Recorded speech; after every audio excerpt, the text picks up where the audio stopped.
Congo qui prône l'union dans la famille, dans la société et dans les corps. Merci encore une fois de plus, fidèles téléspectateurs, chers internautes. Vous qui nous suivez de partout à travers le monde, nous vous disons infiniment merci. Installez-vous tout simplement, confortablement. J'ignore, Jackson Ditial et c'est moi. Bienvenue à votre émission. Un cœur ouvert, une émission qui traite des choses qui viennent à la place publique. Une émission d'édification, une émission de placement, une émission d'éclairage. Merci tout d'abord au Tout-Puissant, le Roi des Rois, le Seigneur des Seigneurs, le patron de ma vie, le patron de cette chaîne Union RTV. À lui seul l'honneur et la gloire, c'est le Seigneur Jésus-Christ bien sûr. À lui seul l'honneur et la gloire. Merci également à ma grande équipe qui m'accompagne. Merci surtout à mon directeur technique, mon DT. Merci à vous.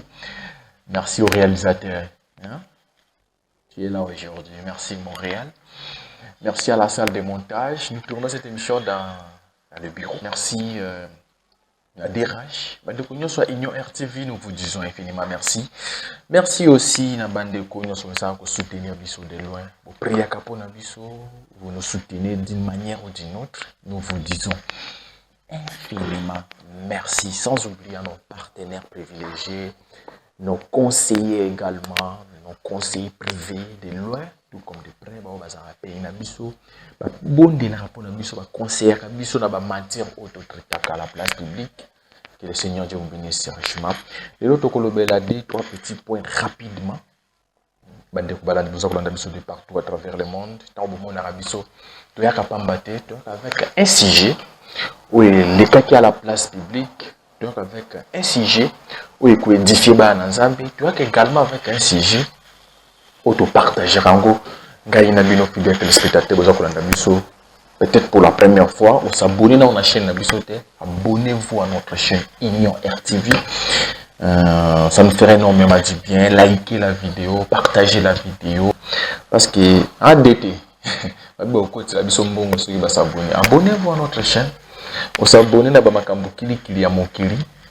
Ozo kotela ba mbongo ndenge bolobaka wana mais ici chez nous so ba lui s'abonner ozo kotela mbongo. Les Congolais n'aiment pas soutenir Congolais. Vous soutenez souvent la club de Libana. Laissez-moi en parler dans l'introduction rapidement Montréal. Je ne comprends pas nous les Congolais. Nous aimons soutenir Bato Libana. Comment on a un groupe de frères ou bien que dirais-je, un groupe de Congolais. Ça misala bien à la République démocratique du Congo. Mais c'est rare au monde Congolais tous se soutenir. Junior Jackson Ditial présente les émissions. Soutien et Yakate. Je dis ça à haute voix.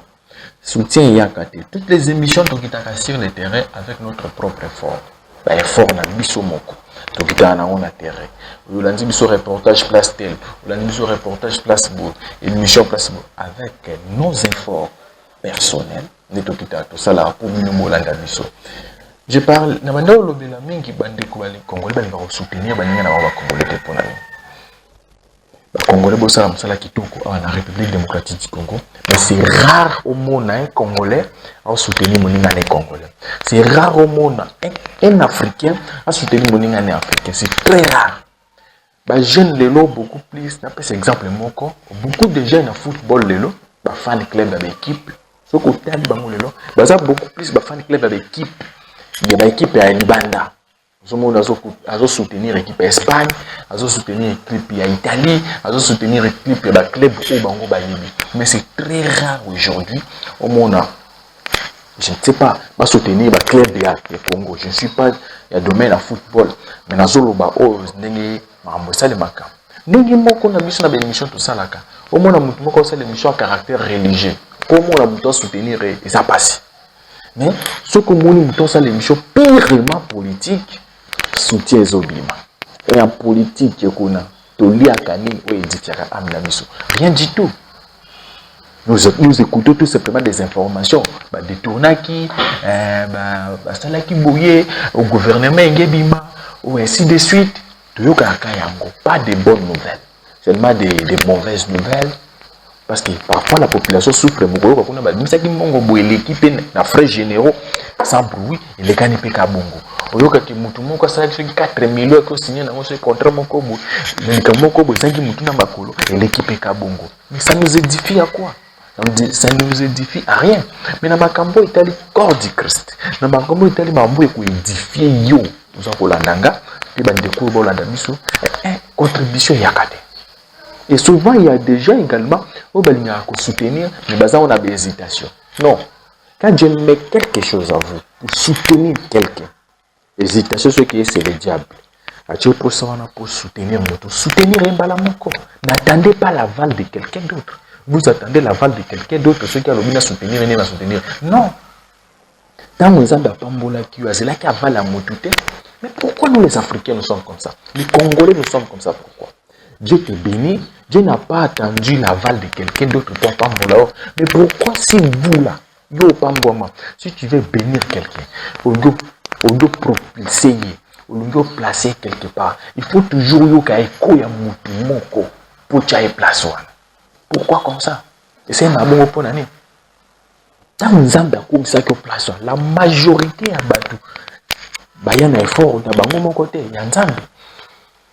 Zambie déjà selon son plan, qui moi na la premier ministre. Zambie déjà na plan qui moi na la place moko DG et ainsi de suite ou DRH, bon je sais pas quelqu'un. Hein? On a la membre du conseil d'administration ou ainsi de suite. À tout là qui boututi. Dieu ne demande à personne pour ça les locaux. Mais pourquoi nous les Congolais, les Africains, les hommes en particulier, avant de faire quelque chose, nous devons avoir, ou bien nous attendons d'abord l'aval de quelqu'un d'autre. Non, il faut que nous parcours, tout y témoignage. Dieu avant de t'élever, est-ce que Dieu avait demandé la vie de qui, ou bien il a demandé les témoignages de qui pour être en place aux Zawana? Il faut bannir ces histoires-là. Tout le monde a mis tout dans le si moi, j'ai les soucis de soutenir Union RTV dans tout naval la mototé. Est-ce que frère Wana, ceux qui sont de soutenir rien, non. Tu as la vie de me soutenir, soutiens-moi. Tu as la vie de soutenir ma frère Nanga, nous sommes des émissions à Webili, pour soutenir Bango. Il faut tous une initiative d'idée Wana, esprit Wana pour se soutenir. Cause la théorie qu'attendre mais à Mutumoko, à Valère Mutumoko pour soutenir. Non. Parce qu'on attend ces choses-là, mais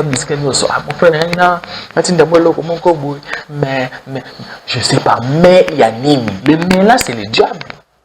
Tu as déjà le goût là, tu as déjà l'appétit là, tu as déjà le souci là de soutenir quelqu'un. Soutenir, il y a comme ça est place, comme ça est cause de tout témoignage là. Au témoignage de ceux qui parcourent là qui n'engagent pour avoir comme Awana, vous avez non.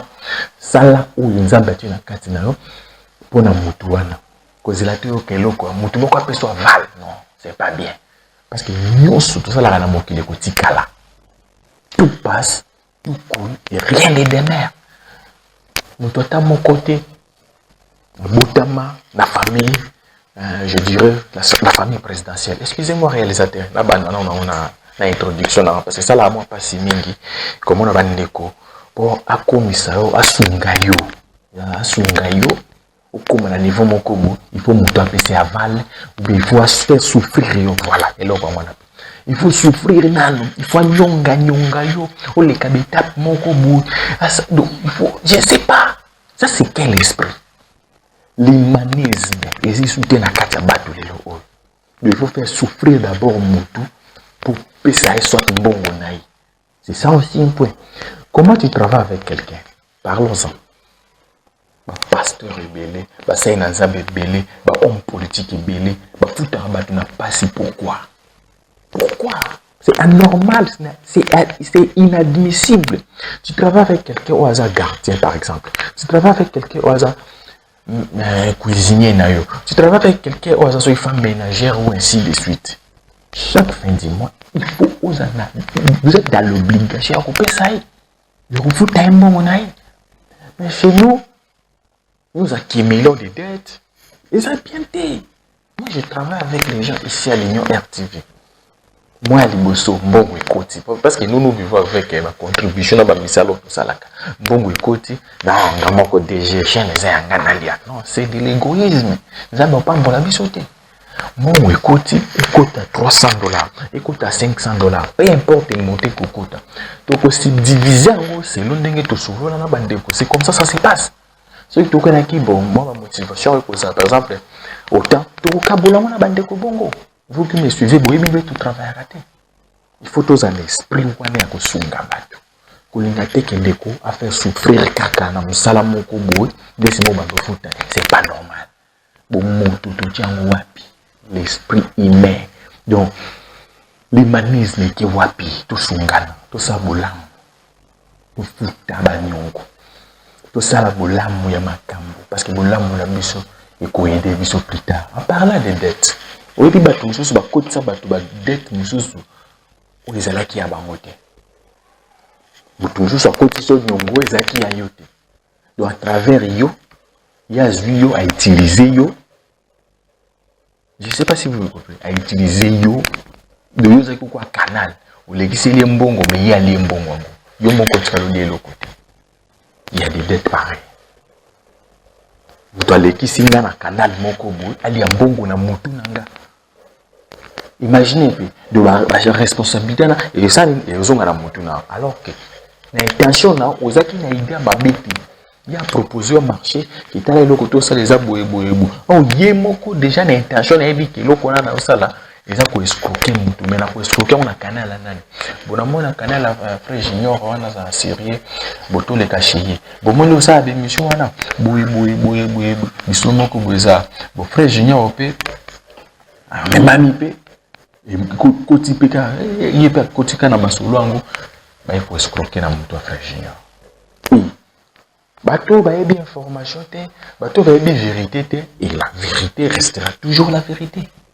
Vous avez un exemple là-bas, donc ce sont des choses où nous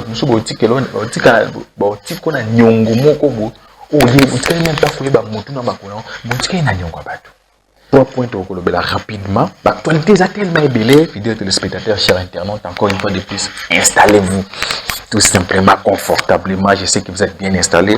Donc, on va tamer rapidement des trois points. D'abord, c'est une semaine spéciale.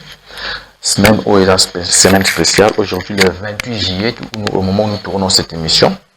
28 juillet 2025. Semaine spéciale, pourquoi? Parce que d'ici quelques jours, toujours si ça fait, toujours si c'est un mois de juillet, toujours au mois d'août, et dans le mois d'août, il y a un seul événement à Kinshasa, capitale de la République démocratique du Congo, un seul événement, une seule campagne d'évangélisation. L'homme de Dieu, les révérends pasteur Barouti Carlos, organise une campagne d'évangélisation à l'esplanade du palais, du peuple. Nous allons partir à 14h30 et 20h déjà. Vous avez des jours, l'idée au 3 août, à l'esplanade du palais du peuple. Tout le monde benga bato malade, benga bato bazana ba problème, benga bato bazora solution na ba problème na bangote. Si tout bato ba yambana mkolo Yesu Christ te. Voilà. Parce que souvent, tu es malade, yakabo. On oublie également de lancer l'invitation. Le Seigneur Jésus-Christ. Parce que le but de la campagne, c'est gagner d'abord des âmes. La guérison miracle, ils ont à part pour nous couper d'abattu. Mais au-delà, c'est d'abord gagner l'âme de la personne en question. C'est bon, ça n'a rien encore. Donc, il y a un bande de coups et il y a un Jésus Christ. Venez nombreux. Le 2 au 3 août 2025 à l'esplanade du palais du peuple. Je tournerai encore une autre émission là-bas parce que je suis qui à terrain. Pour tourner 2 émissions, je crois, dans l'esplanade du palais du peuple. Et puis la retransmission par la grâce du Seigneur sur les DT et ma connexion à Kinshasa, vous allez bientôt ça la retransmission également en direct à la date du 2 au 3 août 2025 à l'esplanade du palais du peuple, tous à la Wana, 10 jours de campagne d'évangélisation, 10 jours de gagner ma âme d'abord au Seigneur Jésus-Christ. Tous ceux qui n'ont pas encore reçu le baptême au nom du Seigneur Jésus-Christ, je vous invite, vous y belé, et après vous m'avez pas malade, vous avez pas problème, et l'homme de Dieu qui a le marteau du révérend pasteur Barouti Kasongo à vous prier pour notre bébé, sans vous toucher, et puis vous serez guéri. Bref, Tokangi. Introduction Montréal, parce qu'aujourd'hui le Réal est là, lobi. Lilo, Aulandi la Caneva. Merci l'assistant. Assistant réalisateur. Voilà. Tokolobi la point à liboso, tokolobi à lilo. Nazui on va plainte. Nazui rapport ébélé. Tokutana kana basel d'Anzambe. Babiso babengana biso na musika. Babiso tozala na baeglise na bango. Babiso mpe tosololaka na bango face à face. Et tant biso tokitaka na baeglise, nous avons même na bacaméra na biso na bagroupe WhatsApp. Ya baeglise ebele. Bato na biso baza na bagroupe WhatsApp na bino. Église à limité. Toza na bato na biso na limité toza na bato na Paris. J'ai appris, c'est en passant également. Il y a mes attentes entre le pasteur Jacques Bonouya et le pasteur Robert Nzundu. Balinga Rabouete. Excusez-moi. Ils ont un groupe moko na bato église, on a batin de langa, ba boxeur, to banani, ba betanga. Ba ngana ba vérité. J'ai appris. Na otia on a conditionnel qui il paraîtrait que le pasteur Jacques Bonouya et le pasteur Robert Nzundu, selon nos sources, na Paris, na Mapata Tabernacle, on dirait qu'on résout les quatre. On ne sait pas qu'est-ce qui se passe. Là, on est les canaki wana na kati, to éviter. To meka qui un peu matali kolo to yeba na kati. Ya Mapata Tabernacle, mamuni les kanakuna. Et maintenant, je suis na kati. Na groupe ya WhatsApp, ba pesi biso information à moi mes attentes, les alaki. To rejoindre la bino la prochaine émission pour éclairer qu'est-ce qui se passe. Ou bien là, on est les canaki entre le pasteur Jacques Bonouya et le pasteur Robert Nzundu. Na Mapata Tabernacle. Vérité. C'est de l'information. Na information. Je suis ni pour ni contre. Mapata Tabernacle ne me tenez pas rigueur. Parce que je sais pas. Oh, ma église n'a pas non. Et ça l'est mis à la place publique. Moi, j'ai eu l'information. J'ai reçu quand même l'information. Grâce à un groupe WhatsApp. Là, c'est à Paris. À Lodge également, l'évêque Charles Loubanchazo a organisé une réunion des ministres, convention, avec Sibasa Nazambe Bele. Aujourd'hui, la prochaine émission également, malgré on n'a pas reçu l'argent en communication parce que les médias fonctionnent comme ça. Moi, je viens sous l'inspiration. Je m'inspire de certaines choses qui viennent à la place publique. Comme pasteur Charles Alodja, ça contacte même les services de communication. À travers le monde et à la place publique. Je prends ça, j'étudie, je prie et Dieu m'inspire et on a pour partager. Ce que tu as dit, invitation ou bien. Invitation. Je ne sais pas encore. Tout aussi enfin. Surtout le lingue singulier, il y a communication. Nous sommes un média. Et à gauche, tu coupes cette information à gauche. Et à droite, tu coupes cette information à droite. Moi, l'autre, ceux qui mais jusque-là, on a toujours l'autre côté, moi, tout côté à profondeur, mais tout flasher quand même. Que maman a convaincu les gens à l'autre. Parce que nous avons des billets, il faut participer. Il faut participer à la réunion. Point to kulobela vraiment makasi okota sikoyo na émission na biso ya lelo en cœur ouvert to kulobela point les administrateurs ndenge na banda oloba to sola na bassin na Nzambe to fréquentera l'église mo ebele pe babengaka biso emonaka ba caméra za na kati ya l'église pe emonaka to bato na biso ba correspondant pe ba source na biso za na kati ya l'église ba pesa pe biso information mosusu. L'administrateur, il y a l'église, nous sommes à travers le monde. Apparemment, les administrateurs des différentes assemblées, des différentes églises, du message du temps de la fin, et belé, bureaucrate, administratif, vraiment businessman. Businessman, voulais-je dire dans le sens que c'est la compagnie commerçant. Parce que selon le message du temps de la fin, les administrateurs, bateau, simbi mbongo, baby ko manœuvrer mbongo, baby ko tourner mbongo, mbongo écoute qui $1000, to ça ndeni na caisse église mbongo ezanga te to zo $1000 auto tourner yango ekomata 3000 to zo 3000 auto tourner yango ekomata 4000 5000 6000 et ainsi de suite et qui a besoin de belé l'église ba demande de gauche à droite église ezanga mbongo te parce que église pesa là pour soutenir biso j'ignore pas que l'église babi parce que ndako vanda ba benganinga l'église il faut soutenir est-ce que makambo andi lelo l'église c'est ça là point d'interrogation on se pose dans les questions parce que frère Branham abi une brebis à mon doit soutenir d'abord pasteur na église ba 10 000 ba offrande na présence na nous sommes là nous soutenons nous avons des pasteurs qui soutiennent médiatiquement voire même quand nous mettons moi personnellement quand je mets mon énergie mes compétences et tout le reste à votre service cher pasteur en tout cas je sais que vous êtes des serviteurs de Dieu nous avons quand même la bonne motopia oui frère Asunganga frérot Asungaka Pebiso.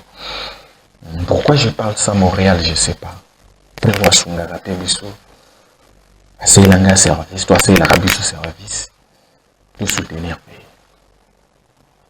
Parce que lorsque moi je viens chez vous, ou je travaille avec vous, dans ce là l'hypocrisie. Posez la question à tous les serviteurs de Dieu.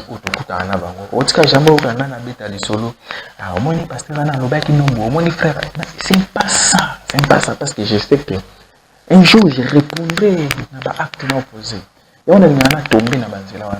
Il y a Tonga, il y a Makambo, il y a gauche, il y a droite. Je ne suis pas dans Makambo.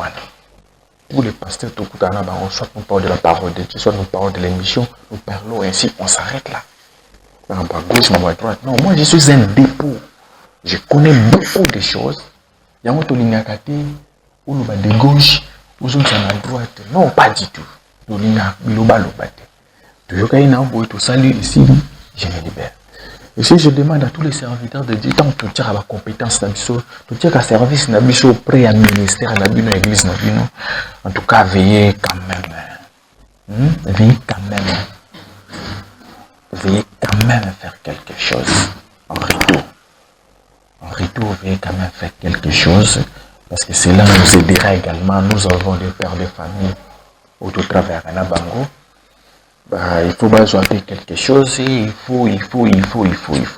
Voilà. Parlons maintenant des administrateurs. L'administrateur, selon nos informations, l'administrateur au bazar dans l'église belé. Baza bureaucrate, administratif. Donc, en matière d'argent, réfléchissez à Kamengi. Alors que les administrateurs, réfléchissent à Kamengi. Ceux qui vont réfléchir Mengi, ils ont dit, il y a tourner bon. Mais il y a vendre sa bon côté, tout il y a bon côté. Non, là vraiment, papa Nanga, avec tout le respect, permettez-moi de clairement, et puis c'est des choses qui se font à la place publique. Moi, je traite toutes les informations, les données qui viennent à la place publique. L'administrateur à l'église d'Abisso Lelo, excusez-moi, imaginez-vous dans une église quelconque, il y a un problème sur le plan, il y a un service de communication ou un service de multimédia. Service à multimédia, ça va deviner un administrateur. Présenter pas, soit pas pasteur, je sais pas, la canalisation, présenter soit l'administrateur. L'administrateur, un dossier, va bien dire tiroir, dossier na carte. Je ne sais pas. La technique, ici je parle à vous les administrateurs. Les lots où le pasteur Barout, reste-mémoire, à comprenez le quoi. Moi, nous avons qui parle présent, papa n'a bisouana, à comprenant que oui, la presse aujourd'hui, sans la presse, BKP, même si nous avons utiliser qui paye beaucoup à travers la presse, à travers les médias. Il y a un moment où tout le BKP remercie toujours la presse. BKP n'a jamais remarqué qu'on remercie la presse. Parce que sans la presse, sans les médias aujourd'hui, peu importe qui vous êtes, vous pouvez balader. Je vous dis clairement. Mais si vous avez un administrateur, un technicien, au côté de vie, problème, difficulté, Et comme il peut administrateur bazui dossier wana ba côté on a tiroir. On non bon ça na caisse c'était, on bon ça na caisse. Mais vous les administrateurs vous ça la canine pour vous les la carte bon ça na caisse bon ça na caisse. Ça c'est la première question. Et ça bakambo après plusieurs investigations au mené de tout que le administrateur à l'église. L'administrateur nous sommes pour bloquer chaque jour bon. Ba technicien ba côté sa projet, ba côté sa demande, l'administrateur ba joue encore ba côté on a tiroir. Vous là, vous êtes là pour bloquer vous êtes bloqué le ministère et le pasteur, tout besoin pour bloquer projet au ba technicien à côté. Parce que projet ba technicien ba joue nango. Le projet service moko église ça pour faire ça. Et ça pour un projet n'a pas côté personnalité, et ça projet pour une église. Et vous les administrateurs lorsque vous bloquez de tels dossiers, koyabu a dossier où eza nini? Un dossier où eza huissier, il y a église. Bon, il faut qu'on installe en combien? Il faut qu'on installe en peut-être combien? Sous qui $500. Bon, le côté na caisse nabino, non, on n'a pas $500, on a seulement $200. Bon, yo kobananga administrateur depuis janvier 2025, tilelo le 28 juillet, donc 6 mois à juillet, mbongo côté na caisse té. Mbongo bandako kota na caisse. Bo bandako tourner yango ou bi bandako sala musalani. Il y a des églises de tout au bandi, parce que campagne d'évangélisation, parce que l'action évangélique, parce qu'il n'y a pas une réunion de réveil. Parce que bon écoute à la caisse et à l'église, et ça la mille. Question aux administrateurs. Bon écoute à la caisse et à l'église, vous les administrateurs qui gérez l'argent de l'église. Bon écoute à la caisse et à l'église, vous ça la ranangoni. Pour ceux qui va technicien va cotiser demande. Bon, ceux qui va huissier, va cotiser demande, bon, ceux qui voient même les diacres, on a il faut un papier dans le bureau, on conseil des diacres, bon, mais on a bindo, tout le déficit à 4, vous là, les administrateurs ou comment? Je ne sais pas. Qui parle, c'est moi qui parle. Ceux qui vont encore le battre, baby, qui a cœur ouvert les alliés, Junior Jackson est allé là, tout comme c'est les dossiers, oh, que tu as colobé là, mon frère, et moi je parle. Excusez-moi, réalisateur, mais il faut tout le battre pour moi, non, je ne crains personne, je crains que Dieu. Quand on m'a et que ça, le bien-être universel, c'est de vivre pour les autres. Quand on m'a dit ça pour bien privé, ça pour l'intérêt, c'est pour les autres. Il y a beaucoup de gens qui se les administrateurs, bon, écoute, l'église, l'église, action évangélique, elle est mobile, ça limité. Quand les premiers tinagiers, en gros, action évangélique, ça limité. Quand les premiers janvier 2025, 28 juillet 2025, en gros, réunion de réveil, ça limité. Dépasse à mon côté envergure et ça, événement beaucoup à grande envergure et ça limite l'église, les alters. Parce qu'on bon, écoute, il doit tourner, et ça la famille. Soit même pas administrateur, bon déficit, ça n'a quoi déficit, mon déficit, bon, ça, on doit tour de rôle, dit Kelemba, ou bien pour ça, on est. Comment le pasteur de différentes assemblées aujourd'hui n'a pas une initiative pour organiser ma action évangélique, ma campagne, ma réunion de réveil, mais je vois que ça la recours. Il n'y a pas d'administrateur dans caisse pour on non pasteur va jouer un bon exact. Mais tout le banane, toujours on attend les gars bonzoto. Le responsable numéro 1 à l'église c'est qui? Les gars bonzoto, c'est le pasteur. Mais au-dessus du pasteur, c'est le Saint-Esprit. Imaginons un peu le Saint-Esprit, à travers le pasteur, pose la question, okay, combien zawana pour la sala, l'autre moko bouna quatre église, bah toi na bazo bah qui bon je sais pas. Oh papa va jouer bon écoute quitter, bah dépasse ça qui bah dépasse ça qui belé bosala kini. Bongo au bah administrateur bah giraka, je rappelle ici. Les bongo il faut tourner. Okay? Yo moko d'abord administrateur za businessman to bité vous avez bureaucrate vous avez la salaire le quoi biso to c'est la salaire non un administrateur dans une église dans une assemblée locale c'est un businessman c'est un commerçant nous doit tourner mbongo to bo betele machine à $100,000 chez lui ils ont le belé l'autre côté comment ngana wo côté projet il y a $500 millions au moins donc chez eux vous avez quoi chimie. Les administrateurs changés. Ou les première émission spéciale à l'administrateur. Les administrateurs changés. Bon changés. Le comportement d'abino, mais allez inabino. L'initiative est belle. Je vous propose directement avant, on a coupé sa proposition après. L'administrateur, pasteur, a organisé une campagne d'évangélisation. dépenses à la dans la campagne. Il faut louer un podium, il faut louer la lumière, il faut louer drone par exemple, il faut louer un matériel, ainsi de suite. Nous retournons à cette église, bon, exact. Président des administrateurs, il y a l'église, il y a la République démocratique du Congo, et il y a Bambongo, oh, Banazan, Bapesaka, Binobo Jira, quand on a administrateur, vous savez, parce que les pasteurs ont organisé une campagne d'évangélisation. Ils ont fait un bon webinaire. L'administration a fait le baron avec audace. Il n'y a pas l'argent dans la caisse. Bon, il y a yo, tout le monde dit que Banazan depuis combien. Je ne sais pas. Vous avez payé l'administration, vous avez bien. Non, c'est dernier, il n'y a pas l'argent. Bon, vous avez wapi. Vous savez, les administrateurs. Bon, vous avez payé Saka, offrande, un dixième, et ainsi de suite. Parce que les pasteurs ont organisé une campagne d'évangélisation, ont organisé action évangélique, réunion de réveil dans l'église, ou moins là, comme pour la mission dans l'ensemble, il faut pas pour l'accord du Christ, il y a tout groupe d'administrateurs, bon, exact, démissionner. Tout ça, pour ça, tout le monde a l'administrateur, mais il faut tourner bon côté. Non.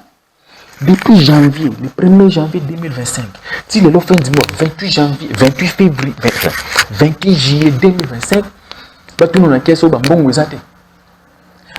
excusez-moi, recette à dimanche, tu comptes à combien? Enfin, vous les administrateurs, vous comptez à combien? Excusez-moi, la bengango recette. Bon, offrande à dimanche, ils allaient à combien? Une dixième action de grâce, écoute à combien? Des administrateurs, les comprendre. Vous savez, les mercredi, les vendredi, les dimanche, parce que comment expliquer? Ici, je parle à tous les administrateurs des différentes églises. Nous, les administrateurs de l'église, normal que tu vas voter que administrateur de l'église, au salaire à bongo, le président de l'administrateur, au salaire à bongo, les administrateurs dans des églises. Je parle à toutes les églises du message. Toutes les églises nous sommes à la Canada, tout va s'imbarquer cette église. Bon, quoi, qu'est-ce église, vous savez, la monnaie. Bon, quoi, les fruits tournent pour qu'est-ce que la rapidité. Nous, c'est la première émission pour l'administrateur. Si vous voulez tourner un bon côté, démissionner. C'est impossible. Bon, écoutez mercredi. Bon, écoutez vendredi. Bon, écoutez dimanche. Vous jouez en haut pour vendre ici. Le mois prochain, vous jouez avec les gens, excusez-moi. Soit vous êtes là pour votre intérêt, non pour l'intérêt de l'église. Ou soit vous combattez les ministères à pasteur alors. Comment se fait-il que le pasteur a présenté aux administrateurs à l'église? Ici, je parle à tous les administrateurs. Ne me comprenez pas mal, je répète, on peut vous comprendre. Tous les administrateurs. Présenter qui est administrateur dans l'église est voté, non.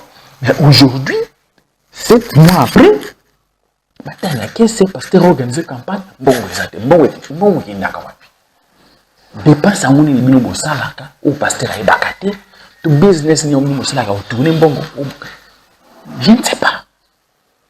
Mais il faut réveiller parce que chacun de nos 6 heures a une mission et qui après sa mission sera redevable devant Dieu. Chacun de nous sera redevable devant Dieu. Charge Oyo, j'allais même fouiller ça, qui m'a mais non concati, il faut pas le parce qu'il y a administrateur au Kamba. Il y a qui m'a concati, na bino na lobakaka. Mbongo abara nzambi, biski kindaka, ibalakate. Action évangélique, le bien-être universel pour la mission de Dieu, les pasteurs, tout les pasteurs, ils ont des recours à l'église, et pas la mission de brebis, non, tout ça, la cotisation spéciale pour la ninibo, alors, les administrateurs, je pose la question du différents administrateurs. Aujourd'hui, c'est les lundis, au moment où nous tournons cette émission, les dimanches prochains. Pour ça, l'évaluation, il y a 7 mois d'abord. Tout l'église déjà, tout l'église déjà année, tout divisé déjà année, 7 mois ici, les administrateurs doivent nous présenter la moitié de leur bilan le dimanche prochain. Ici, je demande à tous les serviteurs de Dieu, pasteur Boulandanga, s'il vous plaît, papa, le président administrateur dans chaque église. Va présenter le bilan. Il y a 7 premiers mois, il y a année au 2025. Parce qu'ils sont là, les bureaucrates, ils sont là. Les administratifs, au côté du budget, il y a $20 à gagner. Parce que lui-même, d'abord, on ne touche pas $20, mais il présente le bloc pour tous ceux qui ont $20. Mais il y a l'église de Jean Kouapi, ainsi de suite. L'église de Jean Kouapi. Peut-être que l'on dit c'est une grande église. Bon, quand on a dimanche, 4 dimanches déjà, $20 les âmes. Mais c'est quoi? L'église américaine, vous représentez moi le comment il y a $500 à gagner. Je ne sais pas. Mais vous les administrateurs, je ne sais pas. Bon, ça, la carabambon, on a dit ça, parce que à chaque fois, on va présenter Nino. Non, les besoins, ça boui. Il faut tout sombre. Bino, vous en avez aucun côté. Mais c'est qui n'a pas passé, va présenter lui sur le président administrateur. Le dimanche prochain. Aujourd'hui, le 28, au moment où nous tournons cette émission. Le dimanche, ça sera comme le 40e à Montréal. Le dimanche, il y a le président administrateur partout à travers le monde. Il y a des églises, il y a des de la chair. Ma pesa biso bilan na bango mais bilan na bango il y a moitié à moi il y a année on diviser déjà c'est pas normal bah ça nous a débélé tout sur na bango l'église débélé n'a eu d'information administrateur bah ça là que l'autre côté ils sont là pour gaspiller je sais pas bah gaspiller pour ne pas dire le temps ou bien je sais pas pour étouffer les ministères et bah ça ils nous a nous avons inspiré serviteur de dire sa voyage évangélique Mokobo. Ata la kuna la rezate. Aokendeni. Et comme yo comité de soutien ou église et pasteur a voyagé, tout mais quand ça ma cotisation beaucoup rapide et après les administrateurs mission na bango ezate ki ba ça na recours l'église ou bien la comité de soutien non. Comité de soutien ça rescousse ou aussi court ya ba administrateur pas du tout. Les administrateurs il faut ba tourner bon il faut tourner. To cotise dimanche $300. Le dimanche prochain, comme dit au ça là, pour tout comme sango, $800. La semaine ou bien tout comme ça, $500. Bon, bah tout va passer dans la idée. Bon go to frère nango beauté, bah qui va se rapport pas pasteur to côté qui dimanche wana to côté ici $300. Bon on to collecter qui a bon franc ainsi de suite $300. Bon na $300 on a pensé ceci. Bon peut-être carburant na yo, peut-être moi nini. Bon ou etikali biso to somba et le comment pour tourner en gros rapidement. Ah parce que moi l'idée géniale hein? C'est bon ça en gros oui ça va. C'est comme ça s'est fait. Mais nous je ne sais pas beaucoup de bosser là-bas pasteur rapport boulot bakanini écoutez, je comprends pas. Les administrateurs beaucoup mis et loyer ne change pas ou bien na sengi yango le dimanche prochain ba télémission le président ba administrateur nyonso ba église ba c'est la biso rapport. Beaucoup de combien pendant 7 mois yango parce que année autres aussi là tous la cas fait de l'année fait des bon temps non les c'est la biso d'abord moitié à mois ou 7 premiers mois beaucoup de combien bo ça peut actionner bureau administrateur bo ça là qui bo tourner bon on a biso to bo tourner qui a monté ou bo ça là on li kelemba ou aller mercredi ou aller mardi ou aller jeudi ou aller vendredi bon on va ensemble et comme copie na bino bali kelemba bo ça là on ba business na bino so ba zongi pour ba ça moi évangélique mbongo ezate ba technicien beaucoup ça moi eloko bo la rezate moi eloko moko bo maison de Dieu ça souci moi eloko moko ba mousse ou bien moi café ou bien mbongo ezate ba wisi bo ça moi eloko moko moi souci mbongo ezate bino ba administrateur à l'église mbongo ezala kate mbongo kindaka wapi proposition vous yo lo baraka ou proposer kate non. Dieu m'a inspiré et avec beaucoup d'informations dans de gauche à droite, voire même les bandes d'Amboka, les administrateurs qui bouffent même l'argent de l'église. Administrateurs frappés. Administrateurs à ce moment frappés. Pour qui mais bon quoi ensemble. Vous n'avez même pas honte. Les administrateurs des églises sont honte à vous. Je vous propose ceci. Nous sommes en République démocratique du Congo.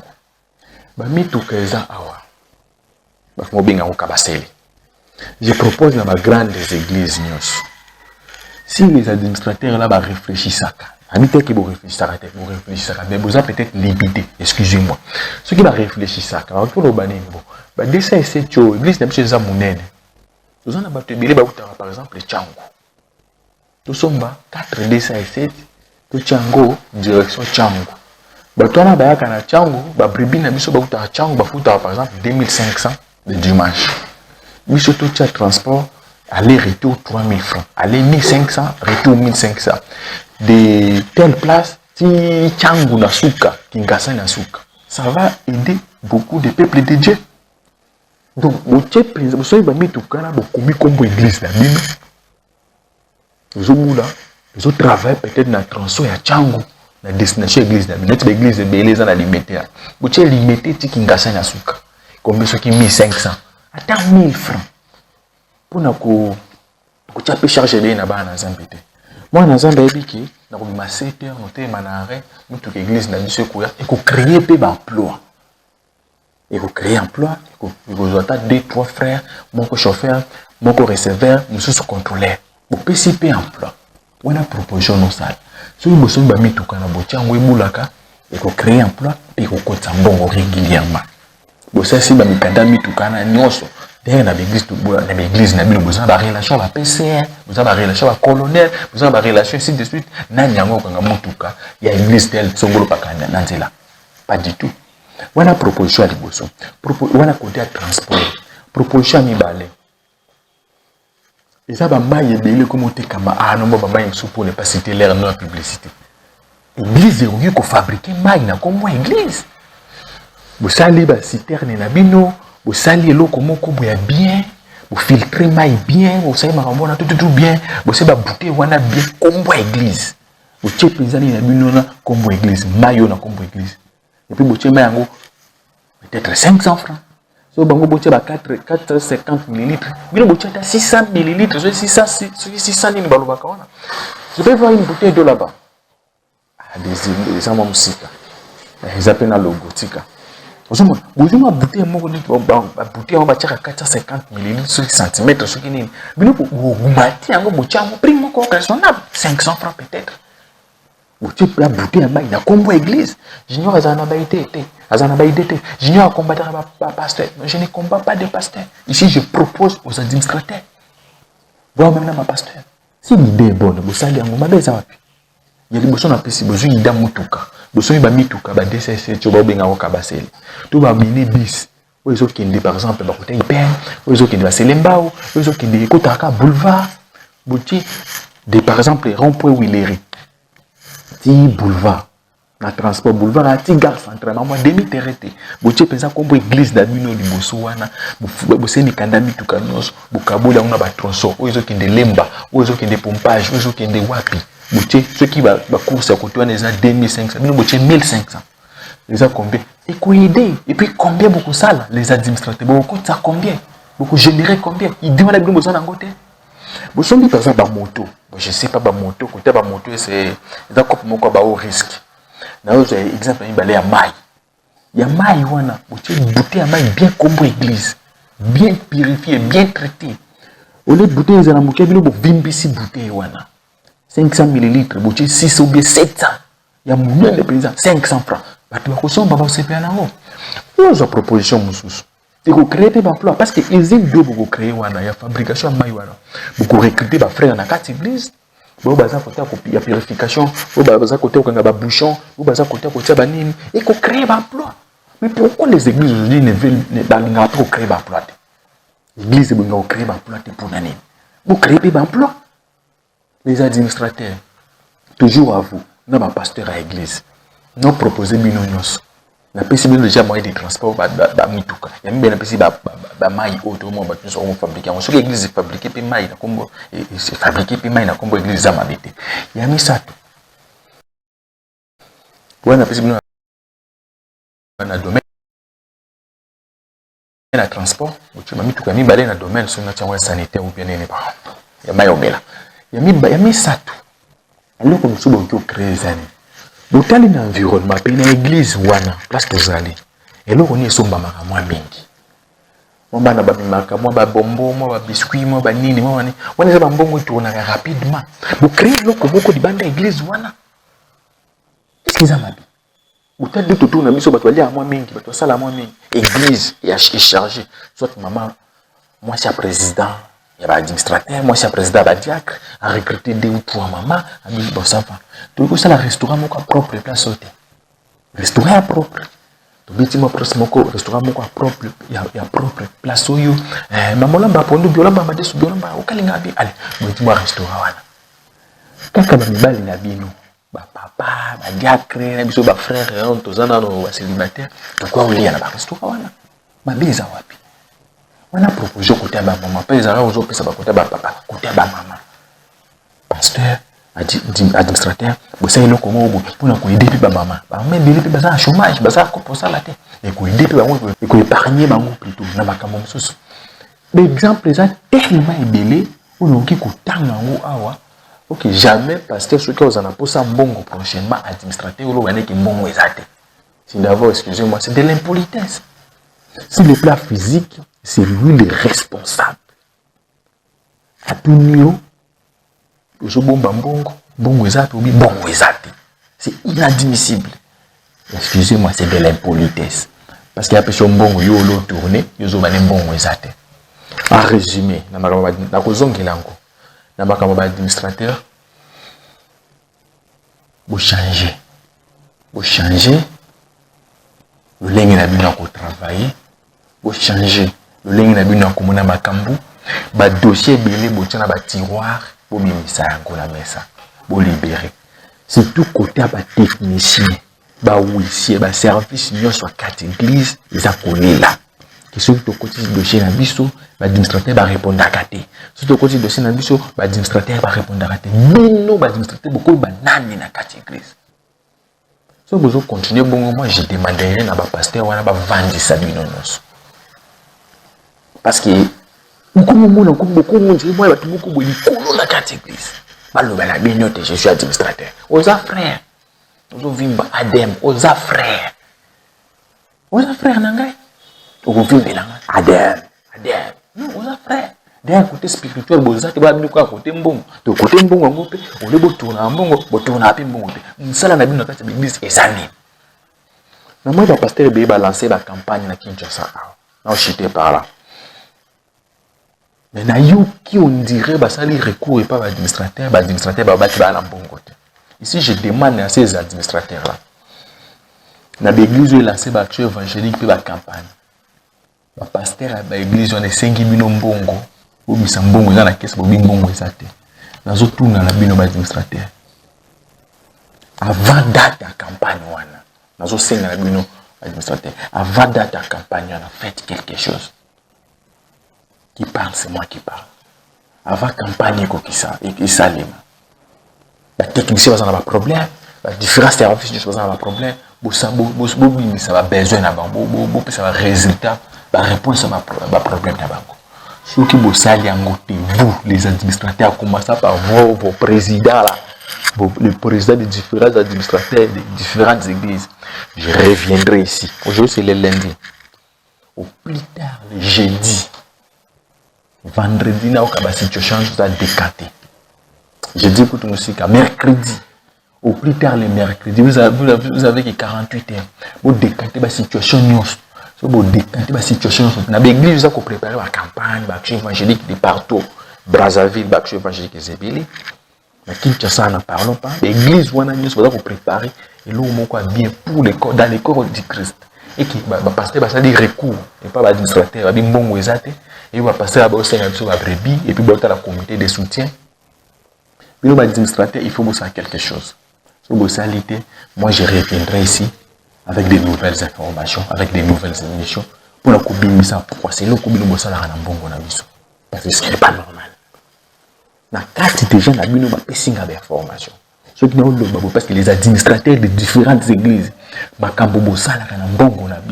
des sambotions, n'a eu d'informations à bino. N'a eu déjà d'informations à bino. Que bon ça m'a campo. Soki bosali yango te tokolo basiko obino bosala kana mbongo na biso natangi komba moto te na lobi mabe ya moto te mais nous parlons pour aider les corps du Christ. Ah makambo plainte ezate, ah makambo diffamation ezate, ah makambo propagation faux bruit ezate. Nous sommes tous dans les corps mystiques de notre Seigneur Jésus-Christ. Nous donnons nous payons si je peux dire comme ça, la dîme et les offrandes, mais nous avons le droit et nous sommes dans l'obligation que personne nous intimide. Oh, au salaki propagation des faux bruits. Oh, au salaki bo. Excusez-moi. Nous sommes des frères. Ce que vous allez vous reprocher, benganga. Mais à Bino, vous avez la personnalité publique dans des églises. Vous avez la place publique. Et le cahier des charges de cette émission traite toutes les choses qui viennent à la place publique. Voilà un peu. Merci Montréal. Je me dis un peu que l'administrateur. Mercredi, vous décatez situation.